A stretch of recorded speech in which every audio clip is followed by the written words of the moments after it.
Hey everybody, what's going on? And welcome to Guns N' Roses Central. And I want to talk today about the history of Axl Rose's activism, more dating back to the Use Your Illusion era. And I want to talk about something you guys probably aren't familiar with, but it all started, I was at work today, and I probably filmed this like a couple weeks ago. So let's just say, hypothetically, 2 weeks ago, I was at work, and I was talking to Jeff and friends, and Jeff sends me this article. He's like, "Hey, Art Tavanna's new article's up. Art's a great writer. He's written a couple Guns N' Roses articles for LA Weekly. He wrote that really great piece about Izzy, and he wrote a new article for Penthouse, all about, it's called The Case Against Woke Axl Rose, and the article's all about how Axl Rose back in the 80s used to be this like rebel. He was really an outlaw sort of, and then he compares him to today's Axl, which is kind of like Axl's become everything that he ranted against in the past. He's kind of like the Howard Stern I would compare him to. Remember Howard Stern back in the day was like this edgy shock jock. He used to speak his mind. He called that hypocrisy as he saw it. But now Howard's part of everything that he used to criticize in the past now. And he also talks a bit about the whole copyright stuff that's been going on as well.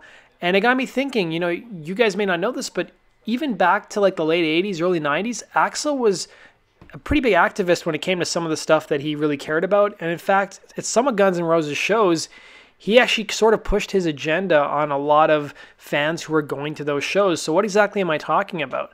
So back in the summer of 1992, Guns N' Roses and Metallica were on this mammoth stadium tour. And if any of you went to those shows, please let me know in the comments section, and maybe you can shed some more light on this. So there was a press release that was sent out by Geffen Records in June of 1992 that read, "Guns N' Roses invite charities and activists to set up booths at summer stadium shows." So what originated with the desire of lead singer W. Axl Rose to help child abuse centers has expanded to include Rock the Vote, Green Corps, National Coalition for the Homeless, and another of Rose's personal interests, chiropractic care. Now, organizations accepting GNR's offer of a forum range from international environmental protection groups to local organizations offering counseling services to abused children. So it was estimated in June of 1992 that about 825,000 people were going to attend the stadium tour with Guns N' Roses and Metallica. So the booths were situated near the concession stands at the venues where they'd have the best opportunity to attract attention, and Rose has always made forays in several shows to survey some of the booths and offer personal support. Now, in most instances, the organizations are distributing literature about their activities, giving away merchandise in exchange for donations, and basically talking to concert goers about the work they're involved with, seeking support to sign petitions, and volunteers to help with specific projects and voter registration.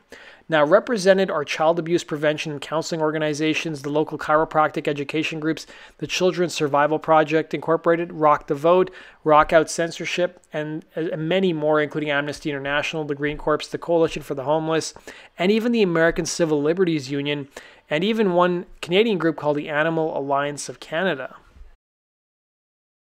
Now, I'm not going to get into every single one of these groups that actually set up booths outside of Guns N' Roses shows, but you have to remember in 1992, there was an election going on in November of 92 between the incumbent President Bush and the governor of Arkansas, which was Bill Clinton. And even during some of those shows, Axl would even comment and make some comments about Bill Clinton. There was the famous line that Bill Clinton had that he'd never tried marijuana in his life. He said that he never inhaled, but then at the same time, he said he never liked marijuana. So I don't know how you could not inhale and then figure out you don't like it. So one of the booths was Rock the Vote, which is a non-profit, non-partisan organization which was founded by members of the recording industry that encouraged 18 to 24-year-olds to become involved in the process of democracy as a response to the relentless attacks on freedom of speech and artistic expression. So the group's goal with their booth was to promote voter registration and the act of voting to America's youth. Now, the chiropractic education was really kind of mind-blowing to me. Axl used to travel with his chiropractor, and he actually gave an interview to Brando on Appetite for Distortion.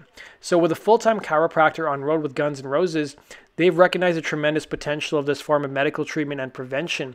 So they'd have local chiropractors belonging to the American Chiropractor Association who will basically man booths in each city to educate people about the way that chiropractic works and the benefits that can be derived from this form of care. They also gave out literature and provided local contacts and gave practical demonstrations. And the other one, another big organization you guys probably hear a lot about in the news these days especially, was the ACLU. who has also had booths at some of these concerts. So they were a national organization with a mandate to protect the Bill of Rights and freedoms guaranteed in it, as well as expanding the definition of human rights. And the organization has brought more cases in front of the U.S. Supreme Court than any other group except the U.S. Justice Department. So back in 1992, the ACLU were defending 4 or 5 major abortion rights cases in the country, and they'd recently expanded its public education program to address the problems of justice in legislatures, city halls, and on the streets. So the focus of their booths at the Guns N' Roses shows where it will depend largely on the issues relevant to each city. However, across the country, some of the most pressing concerns are pro-choice, art censorship, police brutality, and inner-city problems. So that does it for today's video. If you guys want to read the full press release, I've linked to it down below. And if you guys want to read Art's piece, I've linked to it down below. Now, it's kind of funny because when Jeff sent me the article from Penthouse, I'm like, I was at work and I'm like, yeah, I'm not going to click on an article from Penthouse. Definitely not safe for work. So make sure you guys click on it whenever you guys are at home or something. So thanks for watching, guys. Hit the like button and be sure to subscribe if you love GNR as much as I do. And let me know if you guys went to any of those Metallica Guns shows. Did you guys see any of these booths set up like outside the venue or just like as soon as you enter? Thanks for watching, guys, and have a good one. Hey, this is Dizzy Reed from Guns N' Roses, and you're watching GNR Central. Yeah!